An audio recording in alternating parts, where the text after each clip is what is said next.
order. The House is still in session. I ask the Secretary to read the next order. Debate on Vote 10, Transport and Public Works, Western Cape Appropriation Bill. I see Minister Grant.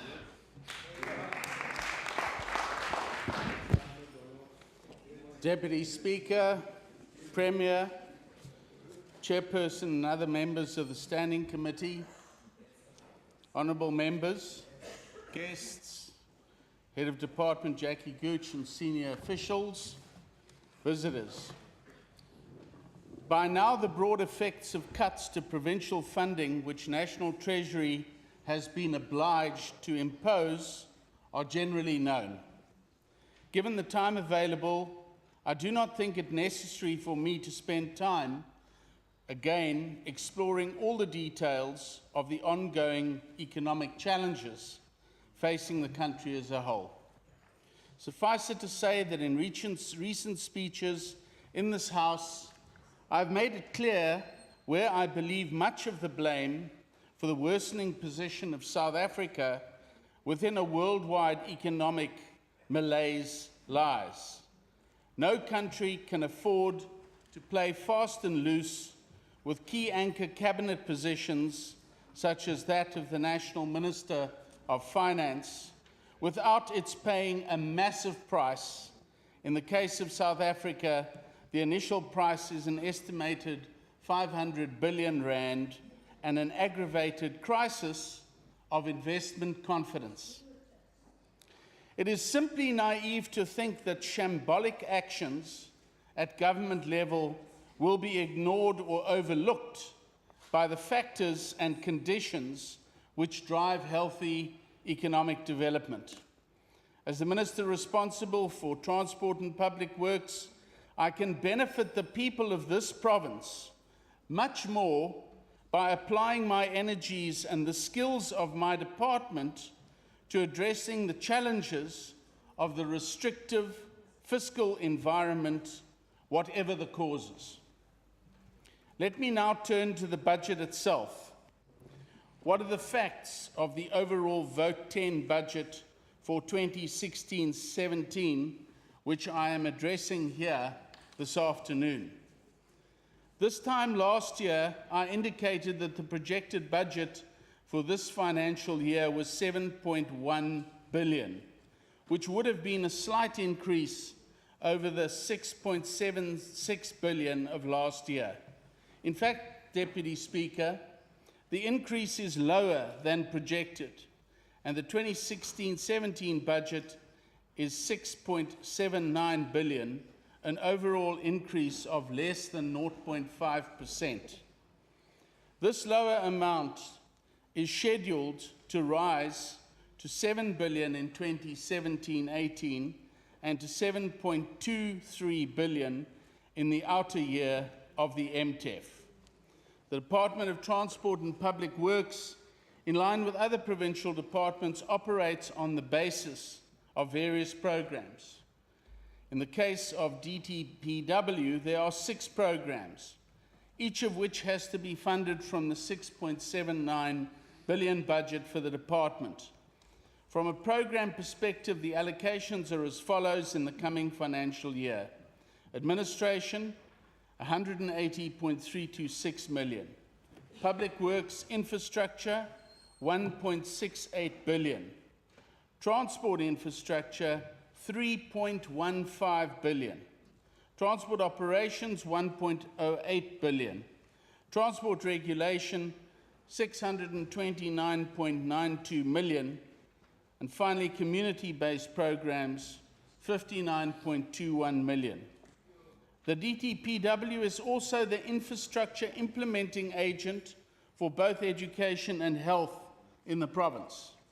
The DTPW will therefore, in the financial year under discussion, spend an additional amount of 1.29 billion on behalf of the WCED and an additional amount of 560.821 million on behalf of the Department of Health. Both these amounts include funds for capital works and for maintenance, and in total add a further 1.85 billion. I must repeat the assurance which I gave this time last year that the strategic decisions about health and education infrastructure projects are taken by those departments. As is usual, full lists of the projects to be undertaken or completed appear as part of the votes of those departments. When my cabinet colleague, Minister Ivan Meyer, presented the budget for the province in this House, he announced that he would coordinate with me and the Ministers of Education and Health a governance framework aimed at strengthening the monitoring and delivery of infrastructure in the province and mitigating any key risks. I believe that this framework will be of benefit to the province of a whole, as well as to the individual departments concerned. The role of Provincial Treasury in this regard is crucial. I will have more to say about this arrangement later in this address. Minister Mayor also confirmed that the overall budget of the Western Cape Government reflected the upper limits for cost of employees as agreed by the Western Cape Cabinet in its commitment to control personnel expenditure with a focus on what he described as ensuring an appropriate mix between critical frontline staff and back office support. Deputy Speaker, the commitment across all budgets, including that of my department, is clear. However, how this commitment and these upper limits play themselves out in day-to-day practice will obviously vary from department to department in terms of their specific service mandates. In my previous portfolio as Minister of Education with a department which committed over 80% of its budget to human resources, these limits would have meant one thing. In my present portfolio as Minister of Transport and Public Works, with a department in which over 60% of the budget is spent through a supply chain, these upper limits will mean another. Crudely put, if you do not have suitably qualified and experienced professionals, referred to Minister Mayer as critical frontline staff, the chances of spending infrastructure budgets on the purposes for which they are allocated are negatively impacted.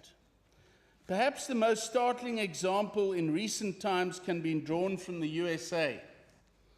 A recently released report reveals that in 2009, the Obama administration allocated $800 billion in an economic stimulus package to replace outdated infrastructure and to build new projects in line with the emerging green and energy standards.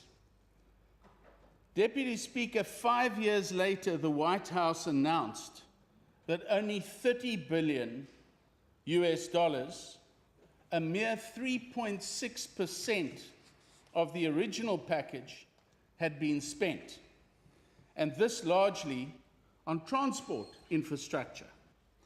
As President Obama put it, there is no such thing as shovel-ready projects.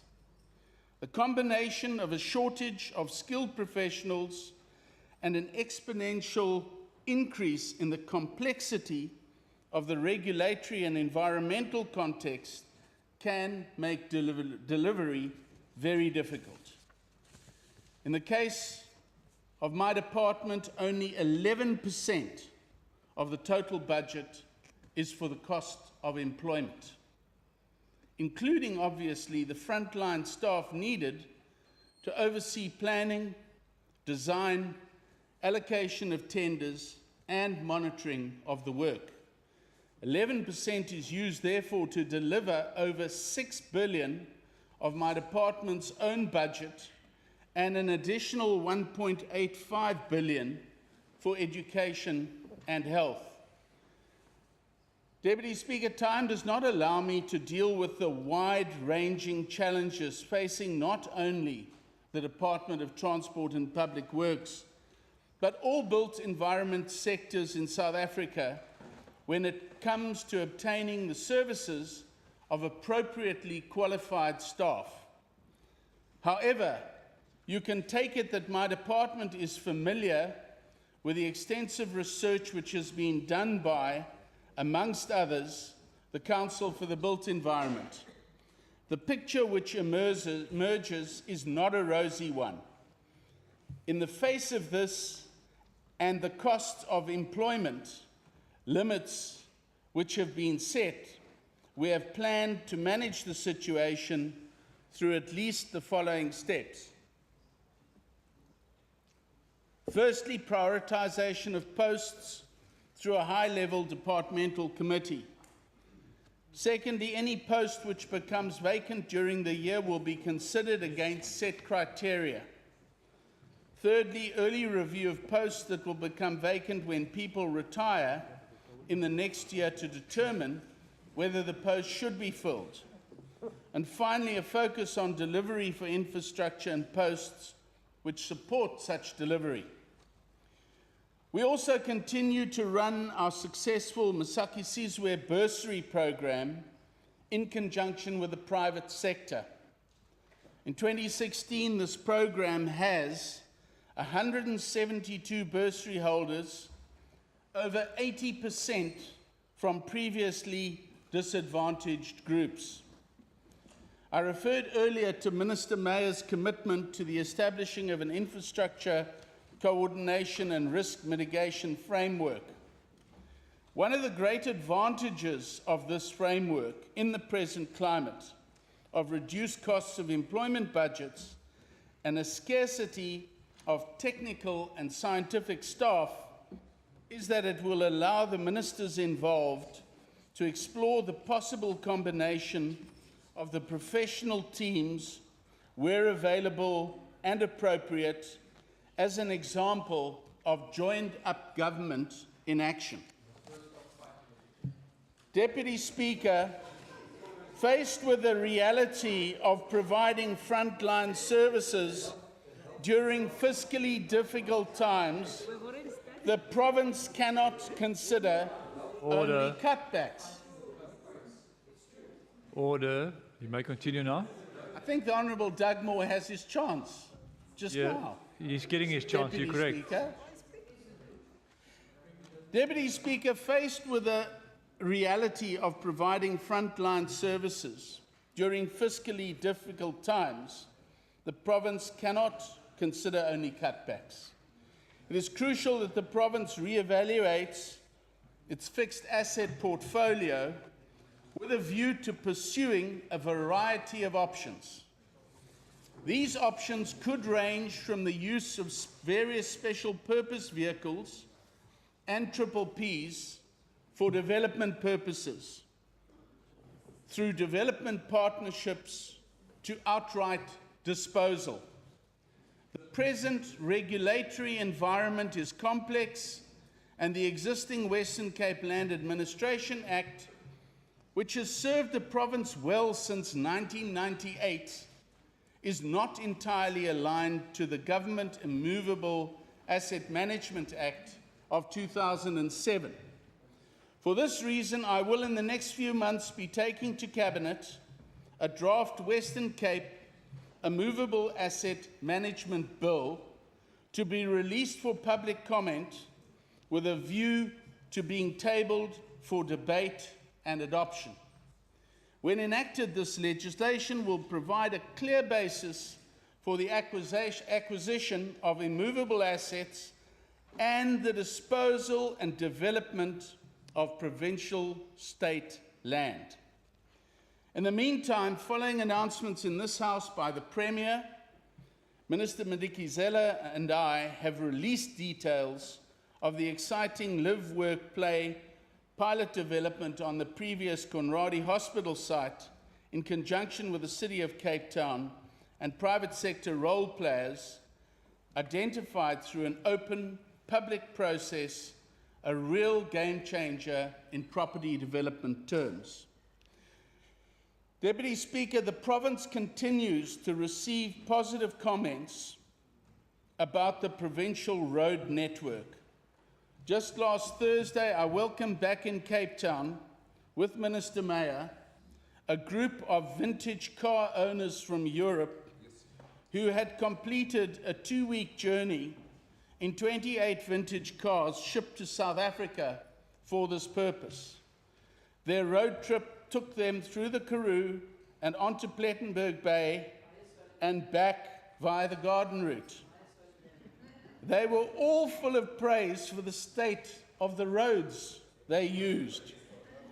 We continue, Deputy Speaker, to roll out projects such as the 487 million project to upgrade the N1 over 9 kilometers of road from Plattekloof Road to just beyond the Old Oak interchange.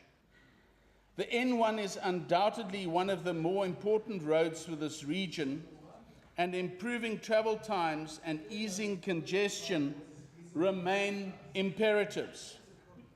This project, which is expected to be completed in February 2019, will also be used to contribute to the socio-economic objectives of the department. 8 million rand has been dedicated to qualifying contractors for specific elements of the project who are part of the Emerging Contractor Development Program. In addition, there is a total of 24 million committed to black business enterprises and a total of 29,000 person days set aside for labour sourced from the local area. National Youth Service learners have been employed as part of this project. Order, please. You may proceed, Minister. Welcome back, Speaker. Thank you. Similar benefits will flow from the 186 million rehabilitation of a 7-kilometre portion of the N2 between Borchards Quarry and the R300.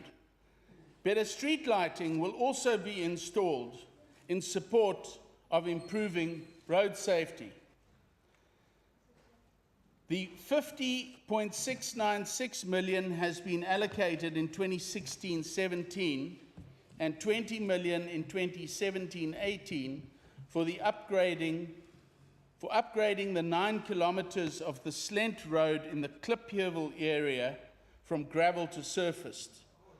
In the interest of supporting road safety, the construction of street lighting from Bosmansdam Road to the Potsdams interchange on the N7 will be completed with the intention of improving the safety of residents of Dunoon. I have also held a series of meetings with the communities in that area to reach agreement on further safety measures. Honourable Dankie, order, please.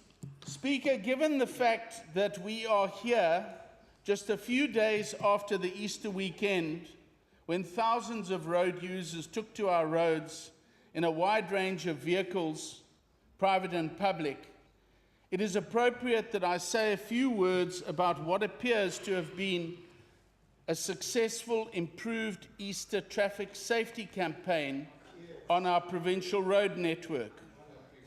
Last Thursday, my department and I announced the details of our focused Easter safety program, assisted by SAPS, the National Traffic Police Unit of the RTMC, Municipal Services and Santaco. It stressed the partnership nature of road safety, which includes every vehicle driver and passenger, and saw the release of a new advertising campaign aimed at increasing awareness of the dangers and the irresponsibility of not buckling up. The traditional elements of education, engineering, evaluation, and enforcement are not sufficient on their own. Every effort is therefore being made to extend the reach of our professional traffic staff by the introduction of technological resources, including, firstly, the deployment of our internally developed handheld devices which enable our traffic officers to verify information and data rapidly on the spot. This is a first in South Africa and provides our officers with real-time access to the automatic number plate recognition camera system, which is in turn linked to the eNatus database of all driver and vehicle information. Secondly, round-the-clock deployment of officers at as many of our average speed over distance camera routes as possible, including sections of the N2, the R61, the R27, and most of the N1. Deployment of 35 provincial traffic officers and vehicles equipped with body-worn or dash cam cameras for live streaming of video footage to enhance enforcement efforts. Speaker, in addition, we have worked closely with the National Prosecuting Authority, the RTMC, and other agencies to see the reintroduction of a legally watertight and credible random breath testing system. I'd hoped to be in a position to announce this reintroduction before the Easter weekend, but the complex nature of the related issues delayed this. I am, however, confident that this will soon be a reality. Speaker, I should like to thank here today the thousands of road users who travelled on this road network and who, by all accounts, responded positively to our ongoing efforts to reduce significantly the costly carnage which we witness all too often. Costly in terms of precious human lives, devastation for families, crippling demands on health and social services. Obviously, it is not sufficient to rely only on special campaigns during peak holiday times. I therefore intend, in addition, to approach Cabinet with an amendment to our Road Traffic Act, which would enable me to make regulations regarding the impounding of vehicles. I wish I could do much more, Speaker, but it is not within my mandate to do so. For that, I have to rely on the RTMC, the National Minister of Transport, and the judicial system. But once the consequential regulations are in place, traffic officers will be able to impound vehicles under a variety of circumstances. This will improve the reach and effectiveness of traffic law enforcement agencies in the Western Cape, municipal as well as provincial. We cannot allow serious road traffic offences to go unsanctioned. While on the topic of traffic enforcement, I must also make it clear that the Western Cape government has opposed in every forum available to it attempts to nationalise all provincial traffic forces under one central control. Apart from questioning the constitutionality of this proposed shift, we do not believe that it is in the interests of effective traffic policing. Speaker, public transport remains an ongoing challenge for too many people who live, work, and study in this province. An effective, safe, and reliable rail service is the key building block around which other systems can function. Both the province and the city have made sincere efforts to work with PRASA and Metro Rail to help transform the existing fragile and limited system. Given the constitutional position of public transport as a concurrent power, I believe that the time has come for the Western Cape government to legislate in order to define and play its proper role. With this in mind, I intend as soon as possible to propose the passing of a Western Cape Public Transport Framework Bill as a supplement to the National Land Transport Act, which will enable us to give effect to provincial policy on public transport to coordinate the work of municipalities in this regard, and to integrate land transport throughout the province. A busy but positive year lies ahead. Speaking in closing, I would like to thank my Cabinet colleagues, the Premier and members of the Standing Committee with whom we work, the members of this House, and the excellent, hard-working team, my HOD and her staff, some of whom are present here today. I thank you. Thank you, Minister. I see the Honourable Max. Honourable Speaker, over the past few years, South Africa has experienced, amongst others, the Nkanda Gate, the 9/12 incident, facing a possible downgrade to junk status, and allegations of state capture. As a result, our people are losing faith, not only in the ANC government, but in the ability as citizens to serve as the ultimate rulers and shapers of our democracy. As a people, Order. we know our past and we are proud of it. Our progress has been part of the living history of South Africa, even the world. But just as we are losing our confidence in the future, we are also beginning to close the door on our past. However, the Western Cape DA-led government is duty-bound to ensure that the budget allocated is addressing the needs of the inhabitants of the Western Cape. In doing so, we're creating hope for the future, simultaneously persuading people to honor and appreciating their past.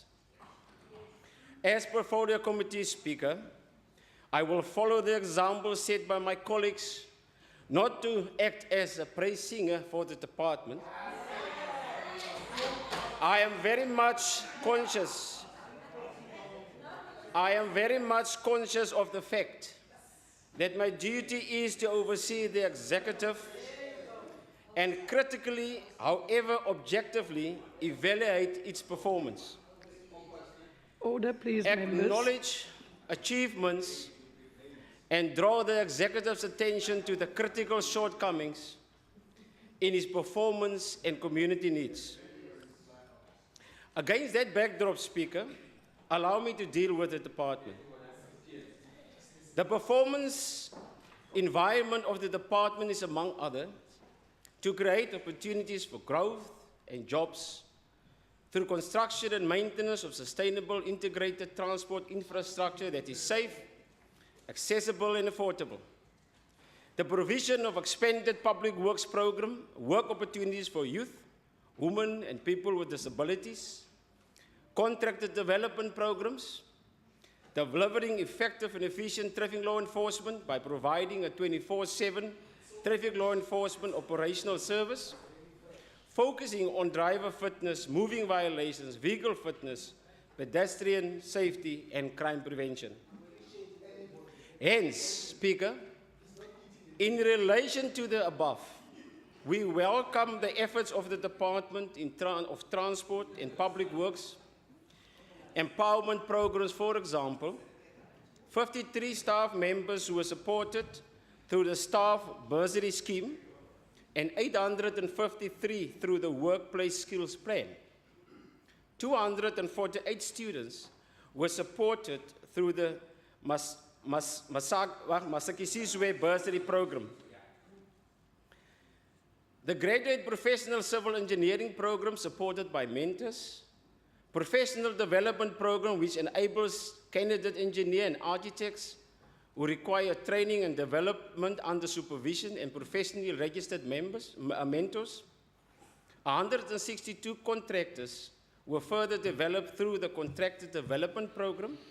255 learners participated in learnership programs for construction-related trades in 2015-2016. 51 contractors participated in a 10-week structured training Order, program. please, Honourable Max. Can you just ask your followers to calm down? I think they're quite taken up with your Net correction, I don't think Honourable they are Yankee. my... Thank you. If I we can don't have think some they are my order, allow followers. the honourable member to proceed. You may proceed, Honourable Max. 51 contractors participated in a 10-week structured training program, and 34 contractors participated in a 4-week municipal-based training program. The assistance provided to small companies is appreciated, as smallness is not a destination, but it is a stage in development. 63 interns were accepted from the Premier's Advancement of Youth project. This is confirmation that young people in the Western Cape counts. 34 traffic law enforcement officers successfully completed the traffic officers training program. Let me deal with public works infrastructure. We also note that the government motor transport GMT top yard was registered as the PPP with the National Treasury during January 2015. However, I have noted concerns about the extremely high tariffs of GMT and the fact that GMT in certain instances issued invoices very late to its clients. As a result, other departments have to pay a penalty for late payments, which resulted in unauthorized or fruitless expenditure, for example, Cape Nature. We furthermore note that Alfred Street Prestwich Precinct and Helen Bowden Nursing Home, Somerset Precinct PPP projects, which are currently in a feasibility stages of the PPP cycle. However, we are concerned about the public dispute between the department and Ndifuna Ukwazi, NGO, but we trust that a solution will be reached soon. The Conradi Hospital site is to embrace the pilot project called the Better Living Model, as alluded to by the Minister, to implement the live, work, and play ideal. Transport infrastructure. We welcome the rehabilitation and upgrading of the following roads. For example, as the Minister already alluded to, the Witzerdrift and Worcester through Rawsonville, between Old Paarl Road and Achterpaal, between Ashton and Montague. I passed that the past weekend, and it is a need.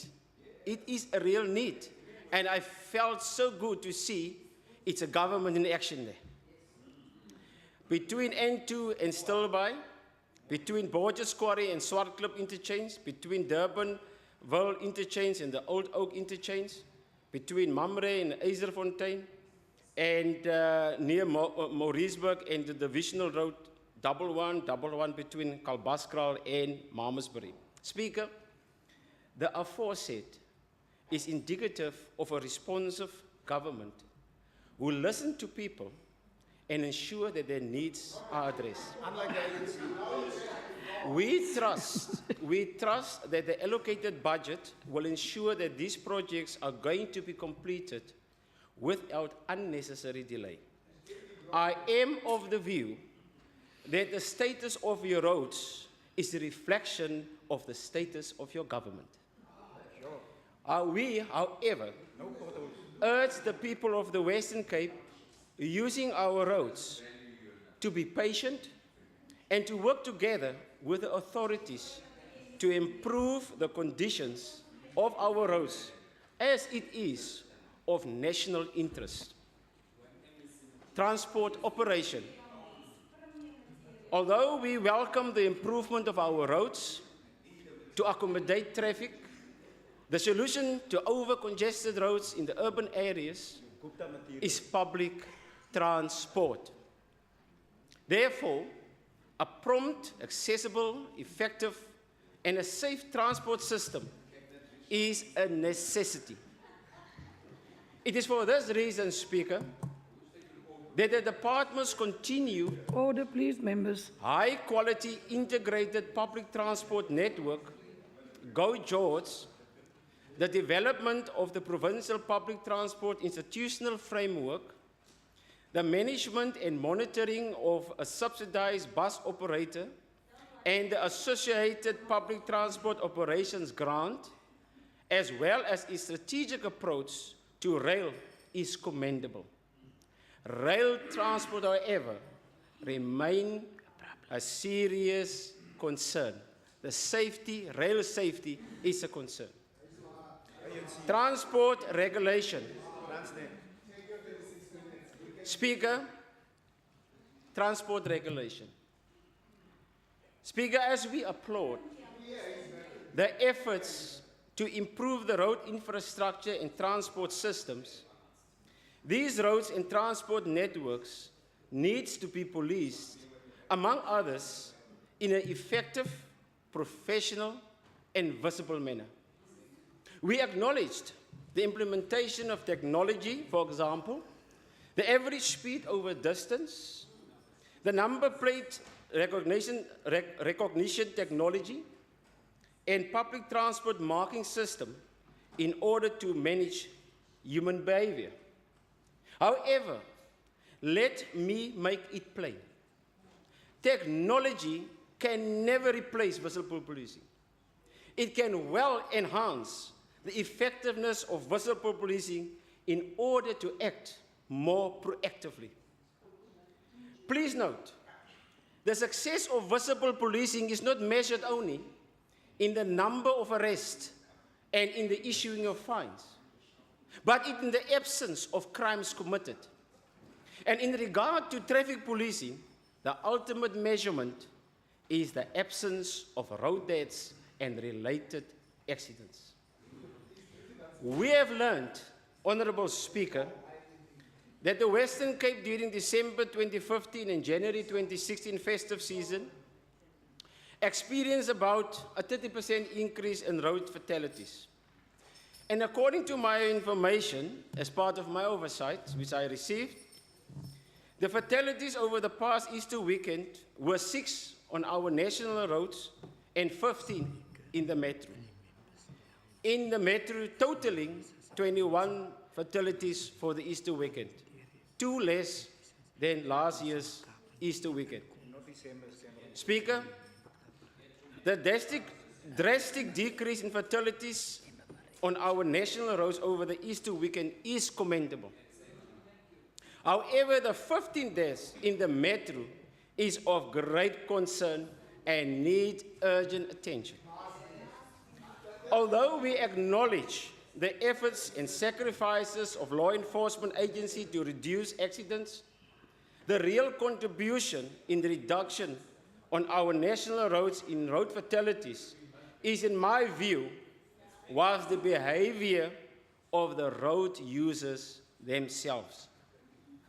I also shared the roads over the past Easter weekend with other road users and was surprised with this behavior of fellow road users in maintaining a responsible speed and allowing others, road users, to pass safely by moving over to the yellow line.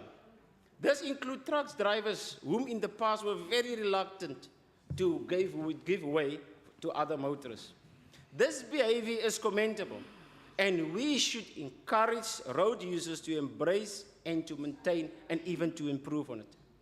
Therefore, I am very thankful that Mr. Africa publicly on TV thanked road users for their responsible behavior, as well as the law enforcement officers for their unselfish efforts. And also, as the Minister thanked them here today. It is also prudent, Speaker, to mention Order. that these motor vehicle accidents place a huge burden on our health systems and the fiscus. We are spending money on something which could have been prevented. That money could have been spent on other urgent service delivery needs. These accidents do not only affect the families of the victims left behind, but also the injured that survived and become economically dysfunctional and government grant dependable. It is for this reason, Speaker, that the objective of the Department of Transport and Public Works is to reduce deaths and to improve safety on our roads, and in so doing, trying to influencing human behavior.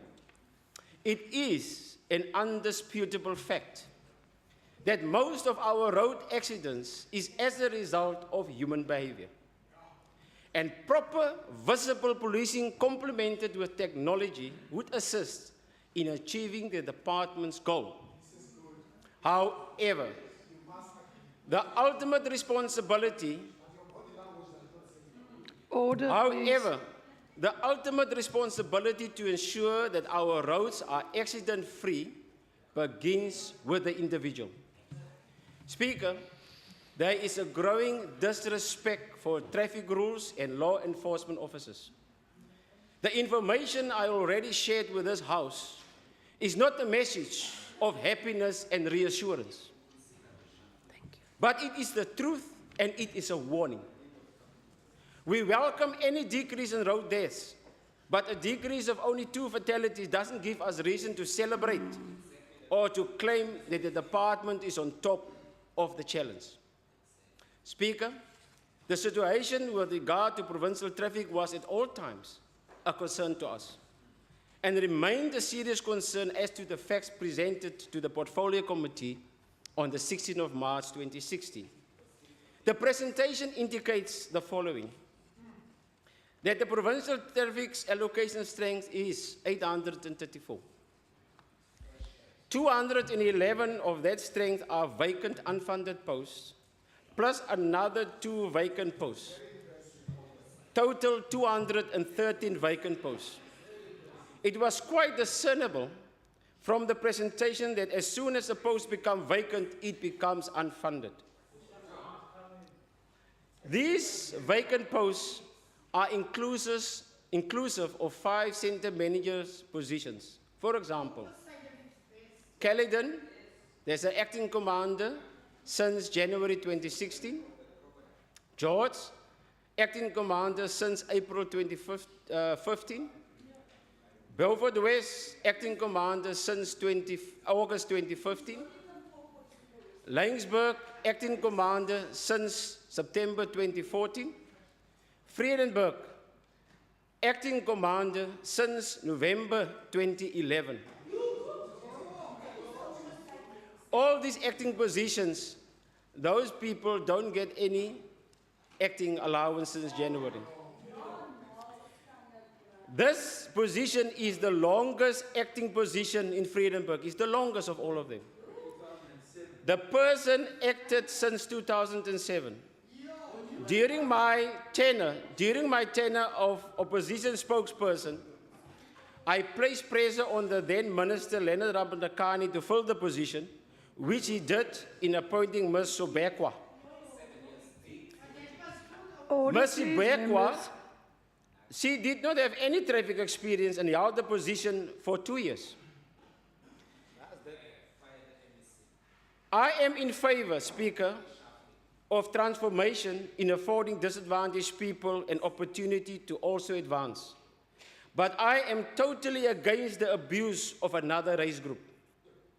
In this respect, I am convinced that Mr. Visser, the white male which I'm referring to here, has proven his commitment to transformation, to stand aside and assisting colleagues of other race groups to advance to his own detriment. Therefore, it is my respective view that he deserves a permanent appointment. If he is fit for purpose to act since 2007, excluding for 2 years, he should be fit for purpose to be a permanent appointment as well. I urge the minister to look into this matter. Somerset West will be vacant as from the 1st of May 2016. Speaker, the reality is, and the effect of these acting positions, among others, are as follows. These officers are appointed temporarily, and these positions, and cannot make any drastic management changes. They have no management center. they have to manage the center and simultaneously executing the task of the position he or she held before the acting appointment, which results in a lack of focus on management. It has a negative effect on discipline, and there is no certainty because the acting manager is still part of the junior echelon. And lastly, it negatively impacts on morale and the performance of the department as a whole. Speaker, in having regard to the aforementioned, it should be clear that these are critical posts which needs to be filled as a matter of urgency if the department is serious with traffic law enforcement. Speaker, given the minimal decrease in road fatalities, road safety remains a crisis. It is countrywide. It is a crisis that strikes at the very heart and soul and the spirit of our provincial will. It is a clear and present danger to the people of the Western Cape. The threat is real.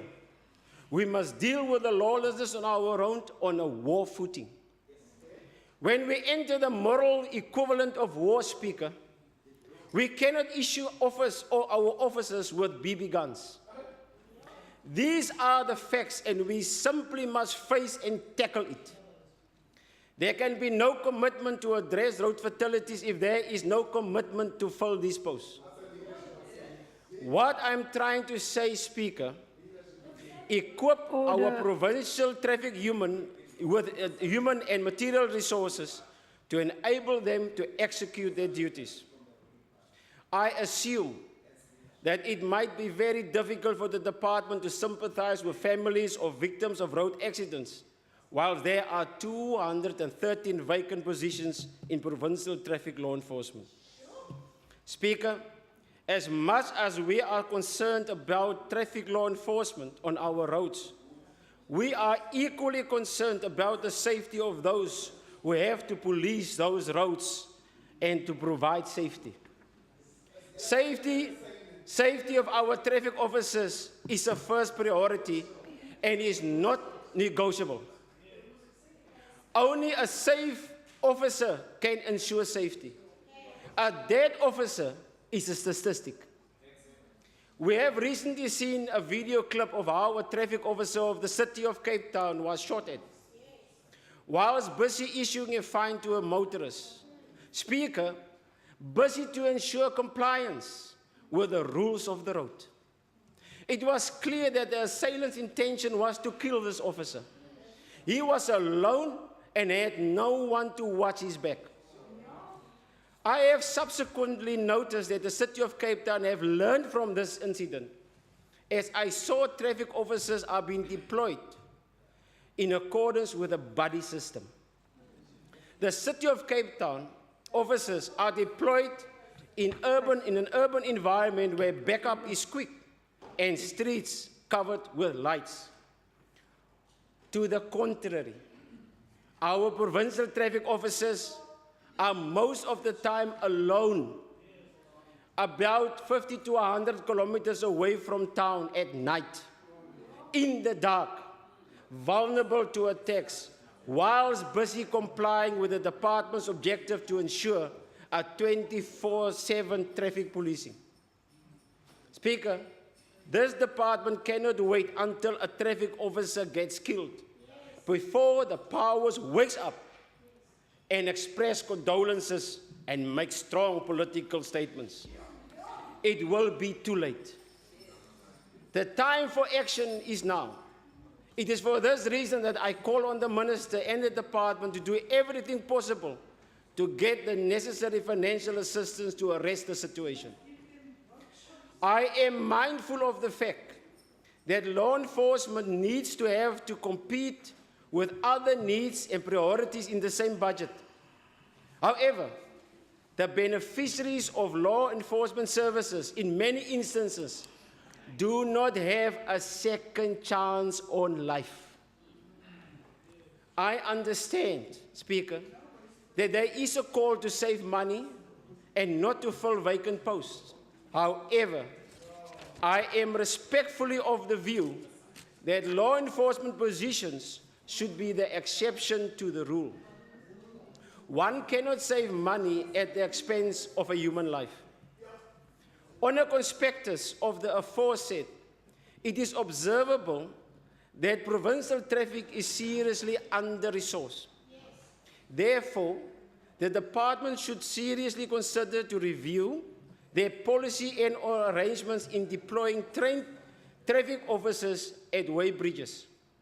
There are currently 9 weighbridges in the province, at which 4 traffic officers per shift are deployed on 3 shifts. It means 12 officers per weighbridge. It further results in 108 officers for the 9 weighbridges on a 24-hour basis. These officers need to be deployed on our roads. There should be an alternative to that issue of weighbridges. I therefore call upon the department to review that particular policy.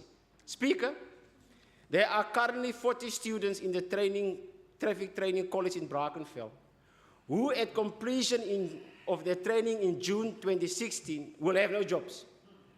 This is an opportunity for the department to fill some of these vacant posts. The Provincial Traffic Department is also charged with responsibility to escort abnormal truckloads, etc., like wind turbines. Sick and annual leave also negatively affects the operations of provincial traffic. While provincial traffic operates on a 27 basis, the traffic department of the city of Cape Town work until 10 p.m. Plus minus 150 provincial traffic officers are deployed in the metro, while their services are desperately needed in our national and provincial roads. This is another issue which needs to be attended to by the department. Speaker, salaries and other related employment benefits. It's a huge contributing factor which led to understaffing of the Provincial Traffic Department. If my memory serves me correct, the city of Cape Town recently advertised 30 positions to be filled. And according to my information, about 18 provincial traffic officers received positive feedback. What is going to be left behind here? Speaker, we need to improve the salaries and benefits of traffic officers of the province in order to retain their human resource and experience. Otherwise, we can close shop. I am fully aware, Speaker, that the salary structure of provincial traffic officers are being determined at another level. Not here, at another level. Therefore, I once again call on the Minister to take the lead in influencing his counterparts and the relevant departments to place this issue as an urgent as possible on the agenda on the relevant forum. Speaker, my oversight role. Order, Speaker, please. Speaker, my oversight role doesn't start and end with presentations by the department in the committee rooms on the 4th floor of the Provincial Parliament. As part of executing my oversight, I regularly stop at the roadside and talk to officers. I call them if necessary. I convey my appreciation to the Director of Operations, to convey that appreciation to the members, if there's a concern, to take the necessary steps. Some of them were actually reluctant to engage because they fear intimidation. But I made it very crystal clear that if that happened, it will be an infringement of my right of oversight, and it can constitute intimidation. Some chairperson, Speaker, Order, please. Speaker, I do this because road safety is everybody's business. And it is surely also my business. It does not need a rocket scientist to determine that in the absence of law and order, anarchy and chaos exist. If we didn't have the City of Cape Town anti-invasion units, the Metro Police, then last weekend, the weekend before last weekend, when people called me about invasions, if they were not there, it's chaos. And therefore, people can think about J.P. Smith what they want. But let me tell you that is one of the few politicians who understand law enforcement and the importance of law enforcement. Speaker. Honourable Max, you're about to lose your support. Speaker,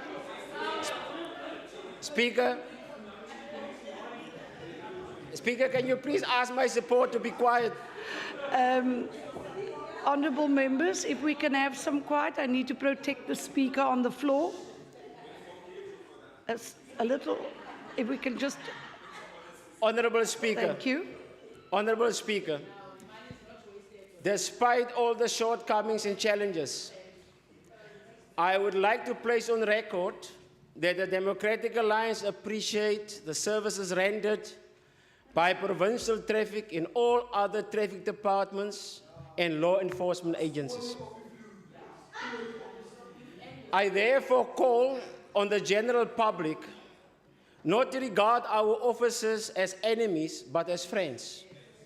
Not as oppressors, but our protectors. We salute them all.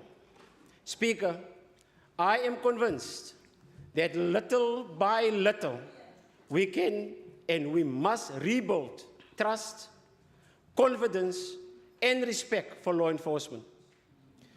We can spend until we empty our treasury, and we can utilize all the wonders of science and technology. But we can succeed only if we top our greatest resources, our traffic officers, our officials, our people. It will strengthen our Western Cape values and Western Cape confidence. Working together with our common faith, we cannot fail.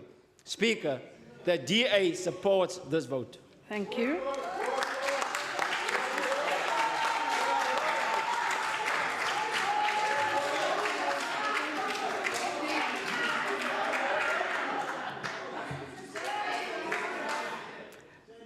I see the Honourable Doug Moore. Okay. Thank you very much. Honourable Yankee, can Thank I you. ask that you afford your speaker an opportunity to present? Thank you. Thank you very much, Speaker. You may proceed, Honourable Speaker, just before embarking on my speech in regard to vote 10, I think what was particularly instructive about the speech made by the chairperson of the Portfolio Committee was the fact that the lesson to all of us, and in particular the chairpersons of committees in this House, is that you are able, through doing thorough and proper work, to actually hold the executive accountable without fear or favor. But I think, Speaker, and it's unfortunate that you're in the chair at this particular point in time, but what I found most disturbing was not the silence from the colleagues of member Order. of member Max, but was the fact, Speaker, that you, as the person chairing the session, displayed what I would regard as unacceptable bias. Because while members of this side of the House were indicating support for certain things that were being said in terms of the oversight role, you referred in your intervention to please your supporters, addressing Honourable Member Max directly, refer to this side of the House as his supporters. And that is a very clear indication of bias, because it implies that a speaker from another political party should not receive any support from members. And I unfortunately find that that undermines the very role of this legislature, which is to keep the executive accountable. And I think it was unfortunate, Speaker, that those words came from you as the Speaker of this House. But I would like to address this particular vote and say that we are being called upon by members of this House to support an appropriation of 6.7 billion for this vote, vote 10 on transport and public works. And Speaker, when we consider whether we can in good conscience support this vote, a good place to start is to ask whether the mission of this department can be realized by the funds which have been allocated to this critical portfolio. Let me read the mission statement. It reads as follows. The Department of Transport and Public Works delivers infrastructure and services to promote socio-economic outcomes and safe, empowered, and connected communities. It is clear that this department cannot and is not fulfilling this mission statement. Clearly, our public roads in the Western Cape have become death traps, and the situation between the festive seasons in 2014 and 2015 shows that the situation in our province has in fact worsened. And let me actually share these statistics with the House. When one looks at the figures for 2014 and compare those to 2015, and this is in regard to road fatalities per province, what emerges very clearly that the province that performed worse in relation to all other provinces in regard to the percentage increase in the number of deaths between 2014, 2015 and 2015, 2016 is in fact the Western Cape, with over a 33% increase in the number of fatalities year on year. This is now December 2014, 2015 and December 2015, 2016. KwaZulu-Natal actually showed a 2% reduction in those numbers. Gauteng only a 10% increase. The Western Cape is in fact worse than all other provinces in regard to the increase of road fatalities compared to 2014, 2015. Now, Order, please. I want to say that there is no way that we as the ANC will lay the blame for this on innovative officials working specifically with traffic management. This is an innovative group of officials, and we know that they are doing their best. But the reality is these deaths that are on our roads in the Western Cape, I think, have a very direct correlation to the fact that there are 213 unfunded and unfilled posts in traffic management in this province. And when we look at that in a little bit more detail, the picture becomes very, very clear. One of the roads, Madam Speaker, that we all know are one of the most unsafe roads in the Western Cape, we know, Madam Speaker, is in fact the Laingsburg-Karoo Road. Now, when we look at this list, of the unfunded posts, we would note very clearly that the Laingsburg section is in fact one of those which are the most underfunded, where we in fact have 19 senior provincial inspector posts vacant in the Laingsburg area. 19. And we all know, if you look at the stats and we look at where many of these fatalities are happening, it is on that stretch of the road. And we can have all the innovation and all the technology, but unless there's a visible presence, we are going to, I believe, contribute to those fatalities. We have then in the Vredendal, in the West Coast, provincial inspectors vacant posts up to 14 at salary level 6. And we can go on, but basically 213 unfunded posts in traffic management. Now, what I would like to bring to the attention of this House is that it costs roughly 290,000 Rand, Madam Speaker, to train a provincial traffic officer. The yearly entry-level salary is approximately 160,000 Rand, and the yearly cost of putting that officer on the road with a vehicle, petrol and so on is 120,000. So in fact, it costs 280,000 Rand annually to put a traffic officer on the road. So, honourable members, if we had a modicum of political will, just a small amount of political will, we would say that we would need to put another 50 provincial traffic officers on the road. This would cost the province 14.5 million Rand for the training of those officers, and it would cost 14 million to put those 50 officers actually on the road. MEC Grant, Madam Speaker, in his input referred to amounts of 450 million Rand to upgrade particular sections on the N1, cost of 140 million to upgrade the Stillby Road, etc. And yet this House is being told that we cannot find 14 million to train 50 traffic officers, 14.5, and another 14 million to put these traffic officers on the road. Surely this government can find these funds within the equitable share and actually reprioritise. And I think the disappointment from the side of the ANC is that we do not see this political leadership coming from MEC Grant. We do not see him as the responsible MEC actually making the noises at Cabinet to ensure that there is a reprioritization, because these funds actually come from the equitable share. It's an issue of choices. It's an issue of these decisions that need to be made. Now, we, Honourable Speaker, have established already 18 months ago that there are at least 600 million Rand in cash reserves lying in the public trading entity government garage. At least 600 million in cash reserves. We've been asking for 18 months to get details on this, but we've had absolutely no willingness to come forward and give us that information. I think, Madam Speaker, the time has arrived where we ask our members serving on SCOPA, we ask our members to actually make a call on the National Treasury to investigate the reserves, the cash reserves which lie in government garage.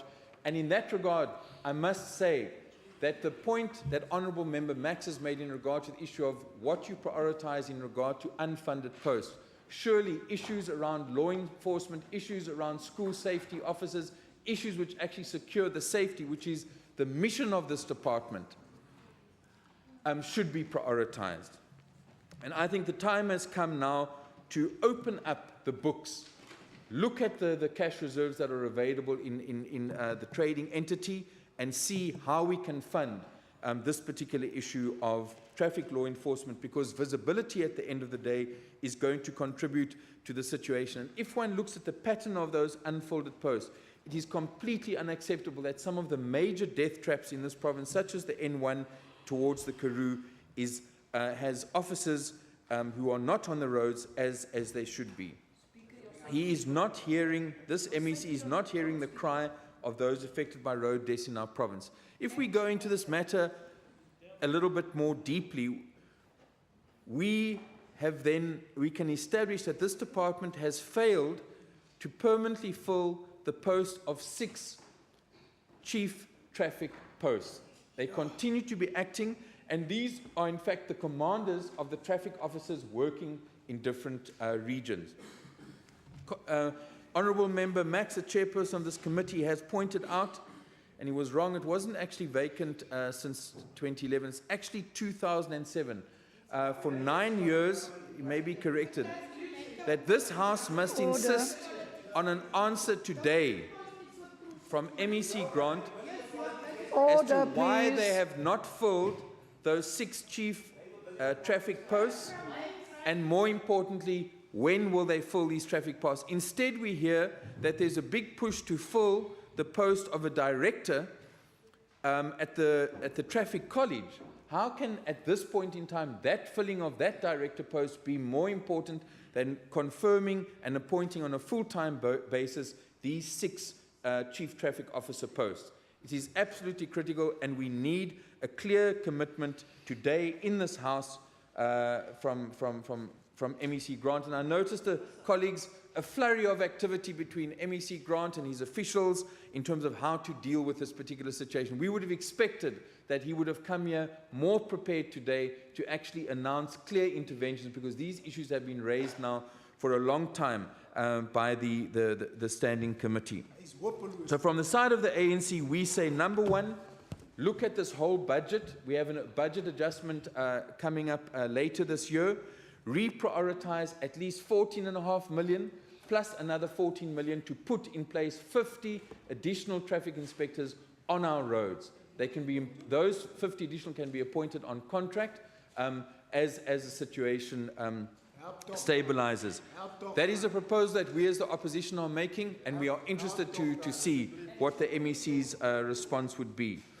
You would also notice, and what's very interesting in this committee is that I think it is one of the few committees where... Order? Sorry, Honourable Dagmo, there's a conversation happening behind you. You may proceed. Thank you. Thank you. Is that this committee, I believe, has taken its responsibility for oversight clearly, and if one looks at the report, which has been adopted and has been tabled in this House in regard to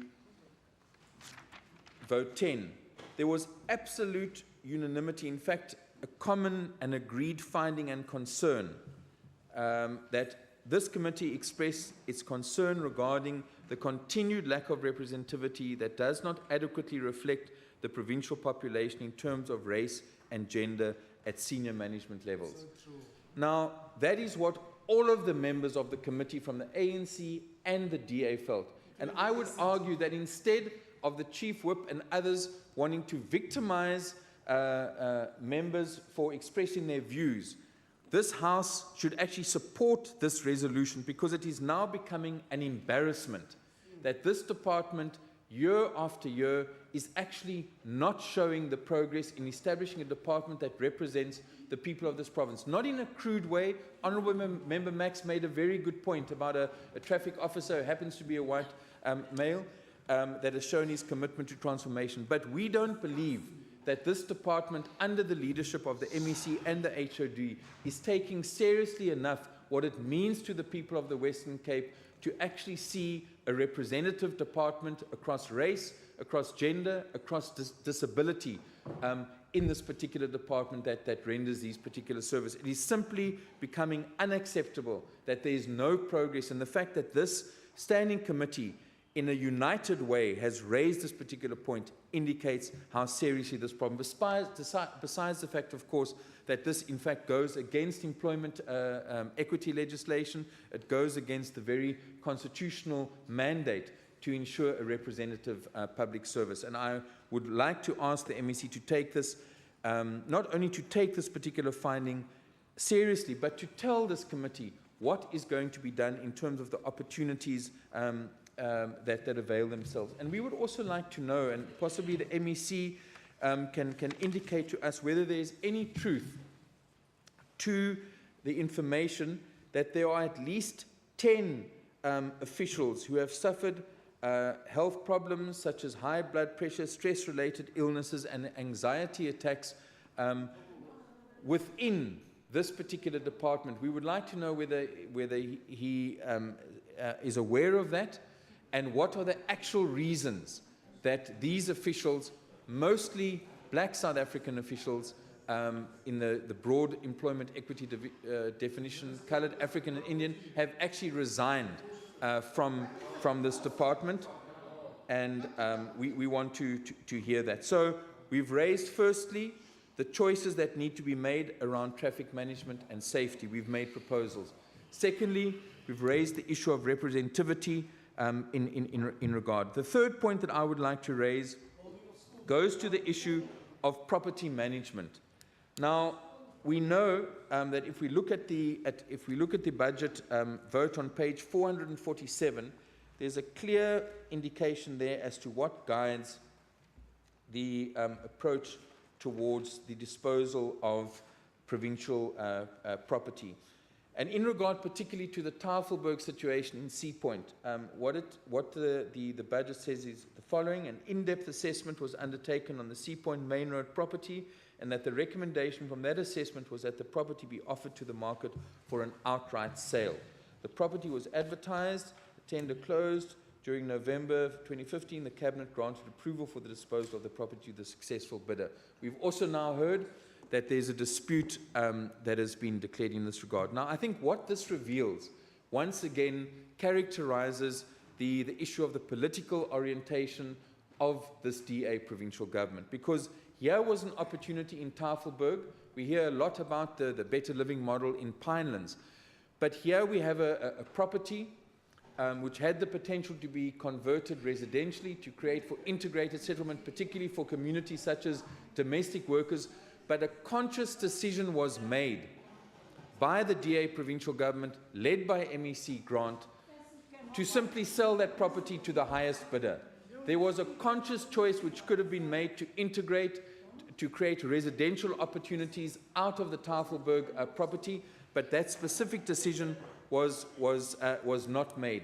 We required a political will, and this is what happens in regard to different political properties. To what extent is there the political will to release property for integrated human settlements in the heart of Cape Town to reverse the apartheid spatial planning? Tafelberg was one such example, but the political will did not exist to do that. In contrast to that, we see our national ministers traveling to Knysna and making the incredibly progressive move to transfer 72 hectares of land from the South African National Road Agency Limited to the National Housing Development Agency to contribute to integrated human settlement in the Knysna area. That is a clear example of where we don't only have, and this is the key issue that I want to point out, we don't only require a capable state. We require a capable and developmental state. A developmental state that is prepared to act in a way to reverse legacies which have contributed to the systematic impoverishment of people who've been moved out of particular communities and forced to live on the fringes. Tafelberg was such an opportunity, but at least we have the national government and Minister Sisulu making it very clear that whether housing beneficiaries are African, coloured or white, they will benefit from the Knysna 72-hectare development. And I think that is the fundamental difference between a government led by the National Development Plan, which talks about a capable and a developmental state, and one that simply focuses on capability but does not focus on redress and a developmental approach to how we use the assets. Then I would also like to talk fourthly about the fact that this provincial government, in the context of transport and public works, would talk about the fact that they are committed to dealing with corruption. We have in this House, in the first session of this Parliament, raised the fact that besides the tenders awarded to Fulcon by the City of Cape Town. Your time has expired. If you can finish, please. You can finish your sentence. Can I finish my sentence? Thank you. I would simply like to make the point that even though it has been clear that tenders have been awarded to Fulcon and 72 million rands more have been spent, the small contractors have not in any way been compensated, and there's been no consequences for Fulcon at all 3 years later. Thank you, Honourable the truth will still come out about that. Thank you.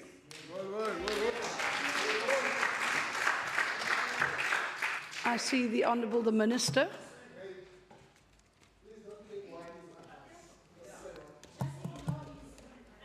Order, please. Speaker, thank you. May I start by, first of all, thanking those who participated in this debate today. Let me say that personally, I always welcome constructive criticism, and so do my department. And let it not be said that there is not oversight in this provincial parliament. I welcome it.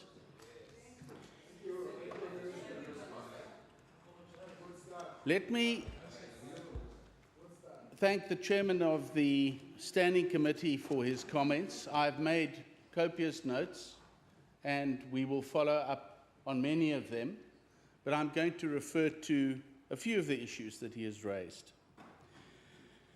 Firstly, rail transport is the backbone of the economy here, especially in the metro. And as I said in my speech, we have been working tirelessly behind the scenes to try and work constructively with not only those charged with running rail in the Western Cape under PRASA and Metro Rail, but also with Minister Peters and also Popa Malefi, the chair of the entity, PRASA. Unfortunately, they have 2 or 3 people in acting senior positions who were coming to address various issues with us, but they have not materialized yet. These matters have been taken up with the regional management of Metro, and we will take it to a higher level at the appropriate time. I've also written to the National Minister a letter on the 29th of February, to which I'm awaiting a response. I'm not holding my breath, but when I see her next time, again, as I did at the opening of the solar plant in George, I will remind her and politely request her for a response to my letter.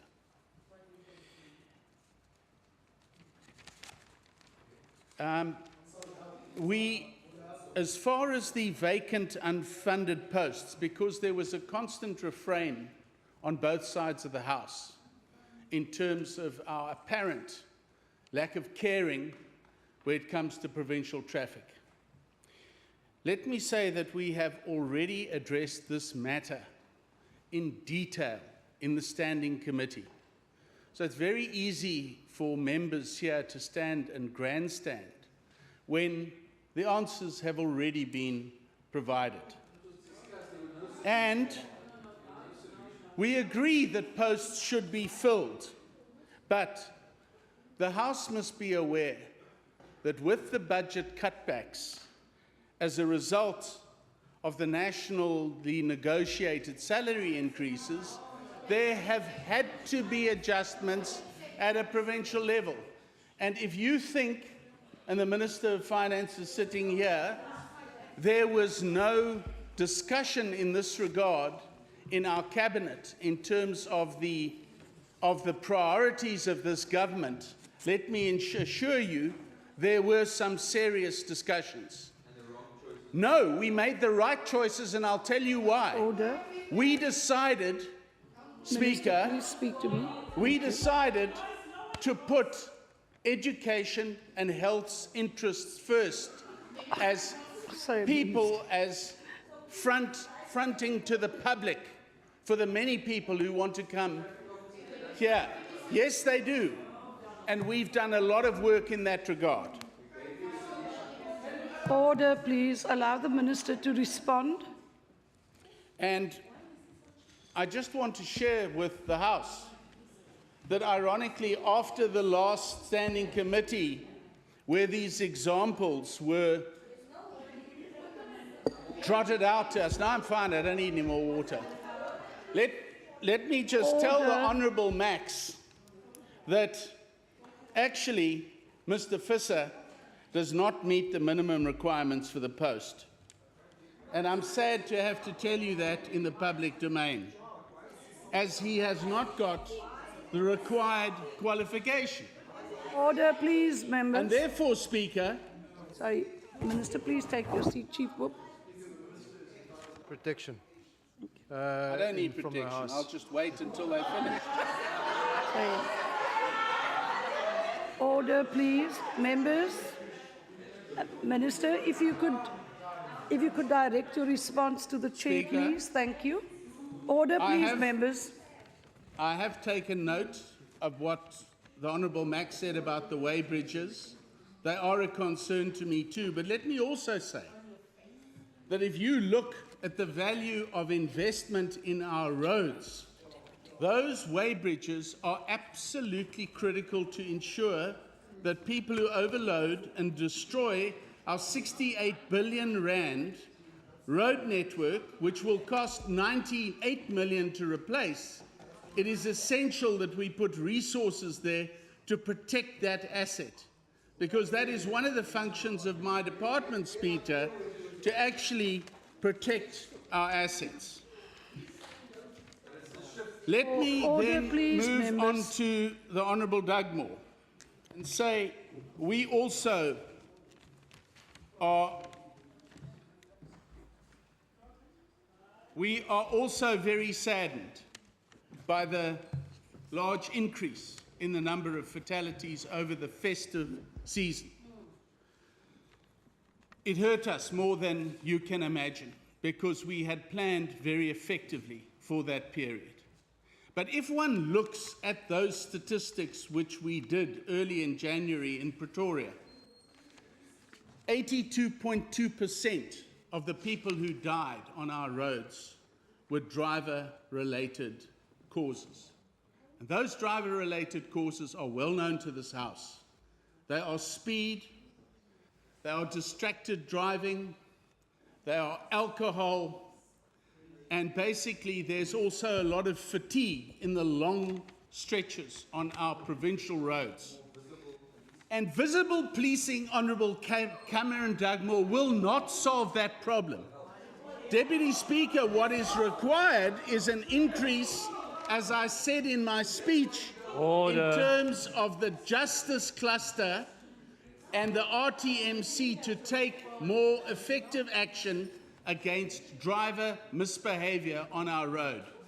You have no idea how many people SMS me driving, for example, on the N2, where there are people regularly overtaking over solid barrier lines on the N2 and other places. Speaker, those are the issues that cause these tragic crashes and the unnecessary loss of life on our roads.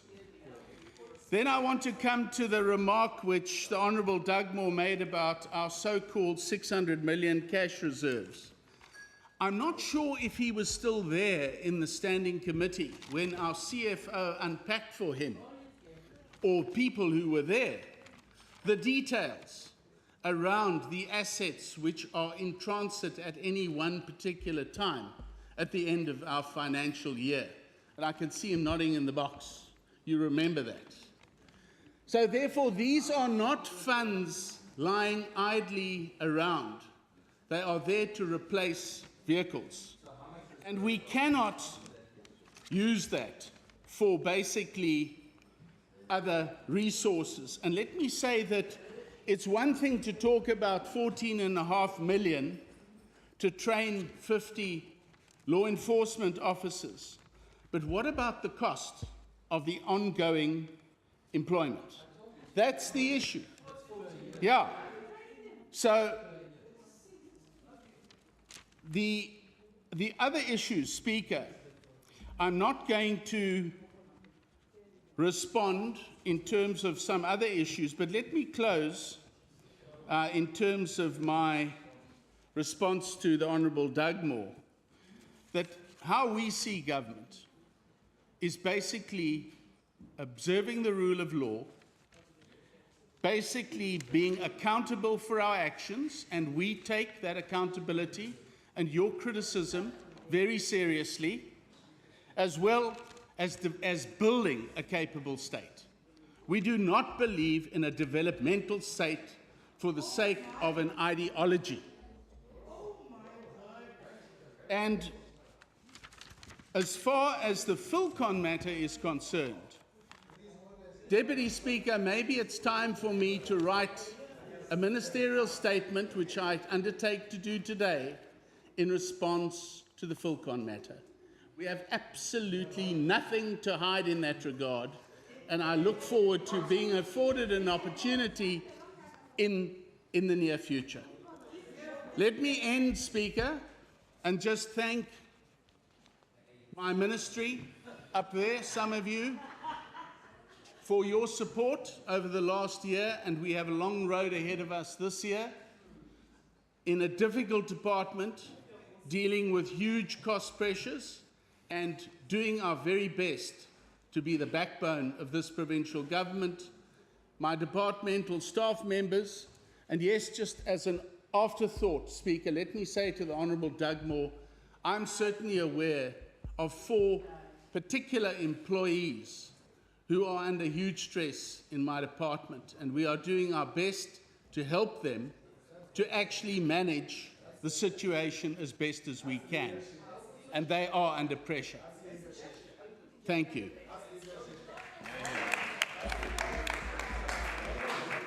Order. Order. That concludes the debate on this vote.